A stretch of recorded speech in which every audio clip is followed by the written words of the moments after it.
వారం క్రితం America road ప్రమాదంలో మృతి చెందిన ప్రవాసాంధ్రుల మృతదేహాలను హైదరాబాద్ తీసుకొచ్చారు. గాదే ఫణీంద్ర, రావికంటి శ్రీనివాస్, జస్వంత్ రెడ్డి, అనురాగ్ మృతదేహాలను తెల్లవారుజామున అమెరికా నుంచి శంషాబాద్ విమానాశ్రయానికి వచ్చారు. దూరతీరాల్లో ఉన్నత స్థితిలో ఉన్న బిడ్డలు విగత జీవులైన స్థితిని చూసి తల్లిదండ్రులు బోరున విలపించారు. అంబులెన్స్ల ద్వారా మృతదేహాలను స్వస్థలాలకు తరలించారు.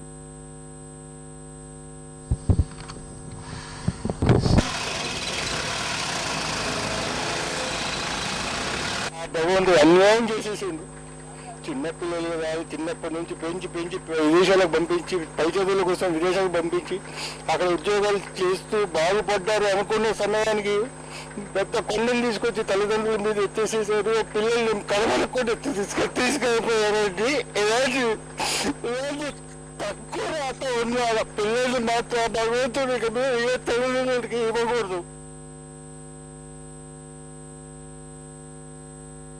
ఎవరు కోల్పోలేకపోతున్నాము. అక్కడ డెడ్ బాడీస్ని పంపించినందుకు తానా సభ్యులందరికీ ప్రత్యేకంగా మీ ద్వారా నేను చాలా ధన్యవాదాలు తెలియజేస్తున్నాను.